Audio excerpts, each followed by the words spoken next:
Hello everyone, welcome to Krishna coaching centre class 11th sociology. और ये 11 sociology का last part है दोनों बुक में ही।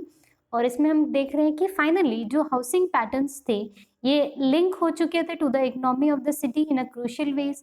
अर्बन ट्रांसपोर्ट सिस्टम जो है वो डायरेक्टली या सीवियरली इफेक्टेड है किस चीज़ से कि लोकेशन क्या है उस चीज़ की, वो रेजिडेंशियल एरिया में है या इंडस्ट्रियल में है या कमर्शियल एरिया में है।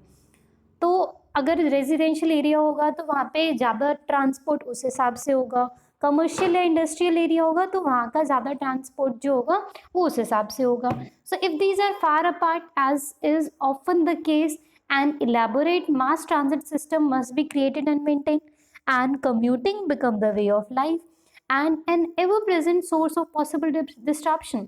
अब जो ट्रांसपोर्ट सिस्टम है उसका डायरेक्ट इम्पैक्ट होगा on quality of life of working people in city। So reliance on road transport and especially on private rather than public modes creates problem of traffic congestion। अब देखिए शहरों में धीरे धीरे जो है वो जो लोगों का क्या कंटेक्स्ट है कि व्हीकल ज़्यादा बढ़ रहे हैं। कैसे बढ़ रहे हैं कि पब्लिक से ज़्यादा लोगों को अपने प्राइवेट व्हीकल पसंद है। ऑब्वियस सी बात है कि कोई भी क्या करेगा, बस के बजाय उसको अपनी कार से जाना ज़्यादा पसंद होगा। तो वही सड़क है, सेम रोड है, वहाँ पे बस भी चल रही है, कार भी चल रही है। इन सब से क्या होता है, इन सब से ट्रैफिक कंजेशन का प्रॉब्लम बहुत ज़्यादा क्रिएट हो जाता है जो हमें आए दिन देखने को मिलता है। So as will be clear to you from the above discussion, the apparently simple issue of distribution of living space is actually very complex and multidimensional aspect of urban society। तो जी एक छोटा सा इशू कि किस हिसाब से हम लोग रहेंगे, हमारा लिविंग स्पेस क्या रहेगा, बात ये बहुत छोटी सी लगती है but actually it is a very complex process, बहुत ही मल्टी डायमेंशनल प्रोसेस है। किसका? अर्बन सोसाइटी का, कि किस तरीके से सोसाइटी में जो लोग होंगे वो अपने आप को मैनेज कर पाएंगे, अपने वर्क को मैनेज कर पाएंगे। जैसे ट्रैफिक की प्रॉब्लम हमने देखी, ये सारी चीज़ें हैं। प्रॉब्लम छोटा सा है बट सोल्यूशन इसका बहुत बड़ा होगा। So the form and content of social change in urban areas is also best understood in relation of the central question of space। अब एक बहुत ही विजिबल एलिमेंट ऑफ चेंज है, वो क्या है? अप्स एंड डाउन्स जो एक्सपीरियंस किया जाता है by particular neighbourhood, localities etcetera. So across the world the city centre और the core area of original city, वहाँ पे बहुत सारे चेंजेस ऑफ फॉर्च्यून हमें देखने को मिलते हैं। अब after being power center of the city in 19th and 20th century, the city center went through a period of decline in the later half of 20th century। This was the period of growth of suburb and affluent classes deserted the inner cities of the suburb for a variety of reasons। अब जब पहले शुरू में cities develop होना शुरू हुई तो हमने क्या देखा, वहाँ पे जो पॉपुलेशन है वो लगातार बढ़ रही थी बट धीरे धीरे पॉपुलेशन जो थी सब अर्बन एरियाज वगैरह में शिफ्ट होने लग गए। एंड इनफैक्ट आप आज के टाइम पे भी देखो कि जो काफ़ी रिच पर्सन है, एफ्लुएंट जो सोसाइटी है, वो क्या चाहती है, शहर से थोड़ा अलग बसें, क्योंकि शहर में इतना पोल्यूशन है, इतना कंजेशन है, ट्रैफिक है। तो वो चाहते हैं कि उनकी सोसाइटी एक शांत जगह पे हो जहाँ ग्रीनरी वगैरह हो। तो अलग अलग रीज़न हो सकते हैं किसी के भी शहर से अलग बसने के। City centers are experiencing a revival now in many Western cities as attempt to regenerate community life and the art of bear fruit।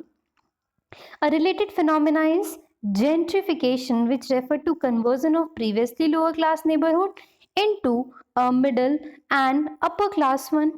As real estate price rise, it become more and more profitable for developer to try and effect such conversion। So simple कुछ नहीं कह रहे कि society जो है ऐसा नहीं है कि एक जैसी रहती है, चेंज होती रहती है। तो कई बार हमारा हम देखते हैं कि हम अपना नेबरहुड चेंज करना चाहते हैं कि पुअर अर्बन ना हो के हम मिडिल क्लास अर्बन में जाना चाहते हैं। सो एट सम पॉइंट जो कैंपेन है वो बहुत ही सेल्फ फुलफिलिंग बन जाती है।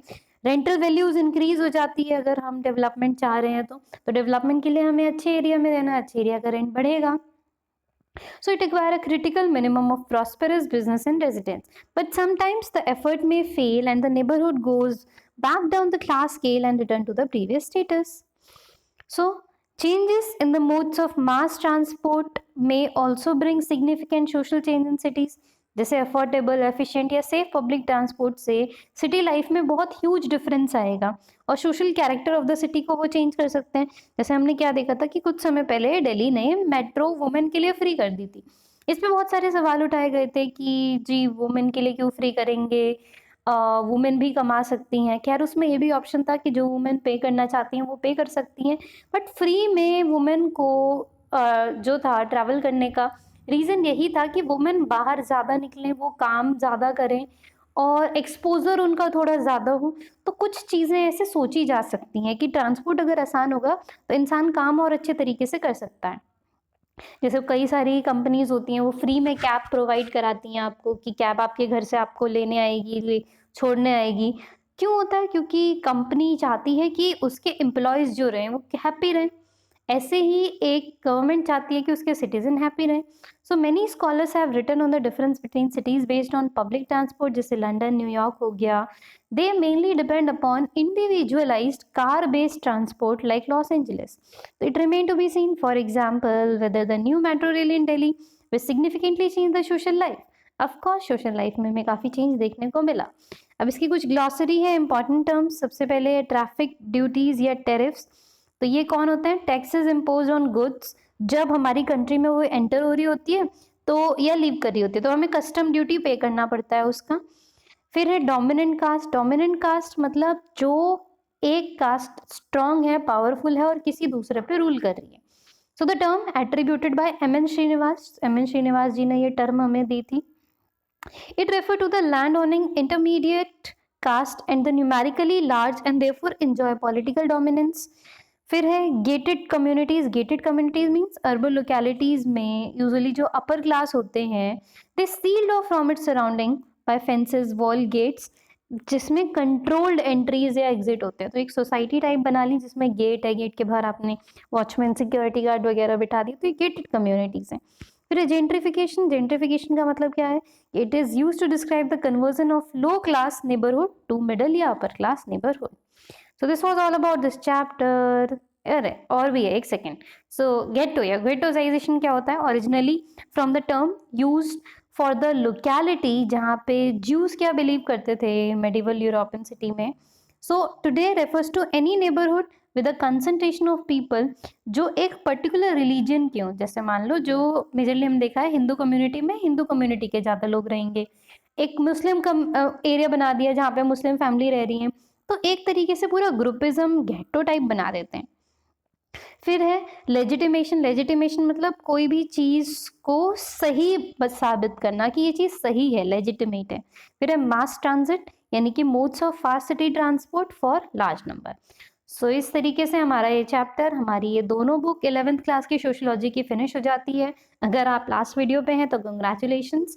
एंड इसको वीडियोस को आप बार बार देखिए, सुनिए, पर सिर्फ वीडियो देखने से कुछ नहीं होगा। वीडियो देखने के बाद आपको उस बुक को रीड करना है, एटलीस्ट 2-3 टाइम्स उस चैप्टर को रीड करना है और उसके बाद फिर आपका चैप्टर पक्का हो जाएगा। तो थैंक यू सो मच। आप सबसे मुलाकात होती है अगले वीडियो में एक अगले सब्जेक्ट के साथ।